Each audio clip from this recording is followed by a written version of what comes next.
เขาในหาถ่ายในป้าไปเห็ดเดี๋ยวเอาเดี๋ยวนี้ไปนั่งเอานอนเอาซื้อมาฉันเรียกว่าสุเจ้ามาจากฝั่งคุณเหรอแม่ฉันเรียกว่าสุเจ้าไปห้องกินสุ่งฝั่งคุณเจ้าคือหลายแท้ลายแล้วเปล่าไหมลายไอตูคือบ่มีจะตู้สิไปจะตู้สิความไปเดี๋ยวย่างเบิ่งก่อนแม่เกิดข้างหน้าไปเจอ450เดย์ธรรมดาเด้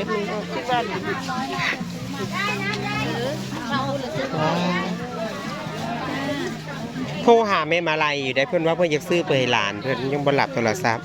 ไข่หมดแดงโฟยอันเท่าไหร่คะอันละ30ก็ได้จ้ะเขียดยังอ่อยเล่นนี่อยู่ข้างหลังพอดีเขียดขาคำโปรแมนก็สิเอาได้นะบ่ทนแบบ30 บาท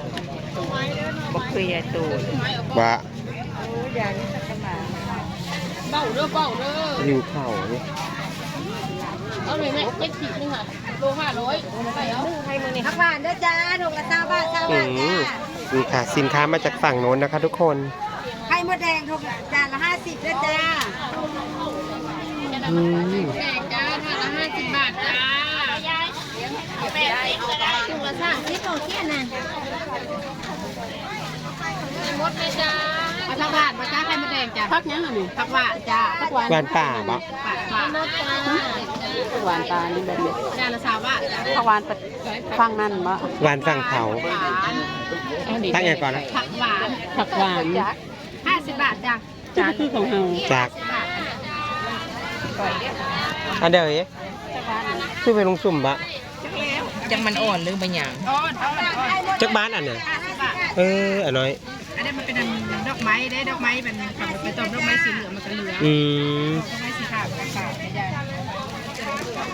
อันนี้มันอ่อนหรือมันแก่สีมันคือบ่คือกันสีมันคือบ่คือเดียวอันนี้ดอกไม้มันสีเหลืองมันก็เหลืองแล้วแม่โอ้เป็นน้ำสีดอกไม้เป็นน้ำมันกินขอยายมันเผาบ้าถ้าคือมันเด้อค่ะผู้ยังอยู่ในหมวกอยู่โอ้ยังเลือกบ่ได้อยู่หวานเอาบ่จ๊ะเจนี่ยังสะออนหมวกหวานบ้านเขาได้นี่นะโหยตีนผู้ตีนผ้าบ่ทำไปเก็บตีนผู้ตีนผ้าบ่มีนักสันนิษฐานแล้วแม่มียังอันนี้หน่อโจดหน่อเล่าให้มาได้นะจ๊ะให้มาหน่อเล่าหน่อแคมถ้าไปเห็นแล้วกินแกง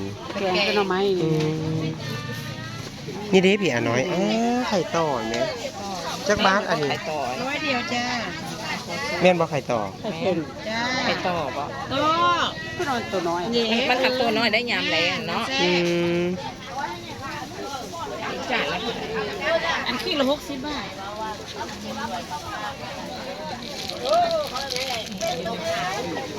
อันนี้50 บาทบ่มีขี้ได้เพิ่นนี่นะลองชิมเบิ้งนี่แม่ชิมเบิ้งหวานเอาถ้าซื้อเป็นอันนี้เด้โอ้ยน้องเอ้ยอันโตจะได้เอาเงินขึ้นกับเสด็จน้องเด้อเอาขึ้นมาค่ะไปกระตากมาเลยเขาโทรมาบ้านหน้าหวานบ้านหน้าเด้อบ้านหน้าจะเอาเงินเด้อแล้วมันหักตัวน้อยแม่นบ่เต็มปากเต็มคำอันนี้ก็จะละน้อยเป็นอย่างน้องๆบ้านหน้าจะก็เป็นอันนั้นเป็นอีแม่วันเอาไปเลยเอาแบบนี้ได้ดีอันนี้ก็100เด้ออันนี้จานละก็ได้อันนี้จานละ100จ้ะอันนี้60เป็นขีดเอาจ้ะขีดละ60 บาทขีดละ60 บาทฐานมันจะคิดฐานเรื่องมันมีจะคิดแต่ไข่หมดเราขับนะนะสดมันเป็นเขาอันเก่งก็บอกจะบาดไปหมดเลย100เดียวจ้ะแบบนี้ดีกว่า100นึงค่ะเลยถ้ามันแบ่ง50นะอันนี้กองละ50แม่นเรียนได้แบบไข่กว่าบ้านเฮาบ่80บ่ได้บ่นี่ไข่กว่าบ้านเฮาอยู่บ่จานละเท่าไหร่นะจานละ100บ่นี่ก็ดู500บาทที่บ้านถูก3ขีด368 180แม่ชิมบ่ไหมแซ่บนี่จะเป็นหัดได้บ่หวานอีดีเด้อเอา2อันเลยจักบาท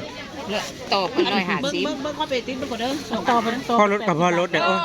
บ่พามือบ่พามือไปหามาขายอีกมันมื้อใดไม่ขายอีกเนาะวันพฤหัสจ้ะพฤหัสอ๋อดอก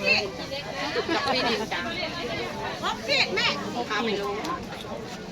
ขีดละ100โคกขีด600อร่อยเลย66 300 360เอา350กระไรโอ้ย300 300ถ้วนเสียซื้อบ่ได้เราเพื่อนดอกค่ะ เอาเอาละแม่อันนี้ เอาไปเอามันเจ้าเอาค่อยไปเอา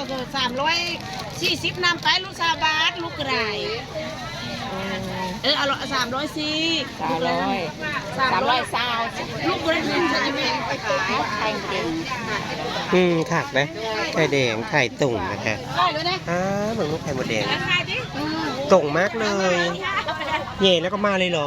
เนี่ยเมื่อวาน อ๋อเย่เมื่อวานขายวันนี้นะคะดูสิครับมีแต่ไข่ตรงๆนะคะทุกคนอันนี้จานเท่าไหร่คะ จานละ100จ้ะจาน100คนมา โอ้จานละ100 2 จาน100 2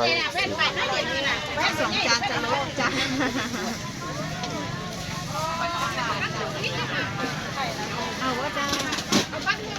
ไปซุดก่อนแล้วจึงลบมาปะไปอ้อยเฮา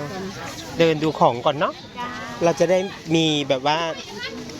เกิดการตัดสินใจเกิดขึ้นอะละเมบอกอันนี้เพราะข้าวต้ม เอาให้ร้านไปของตัวเองเพิ่นอันอยู่นำของตัวเองให้ร้านร้านเพิ่นอยู่นำตัวเองเรา3 จาน 50 60บอก อันนี้แจม50ใส่ผัก หมากยังไงอันนี้มันจาง กินดิบบอก โอนได้ไหมโอนได้ไหม หวานบ่จ้าดอกไม้นะจ้า จะเป็นร้อยกว่านี้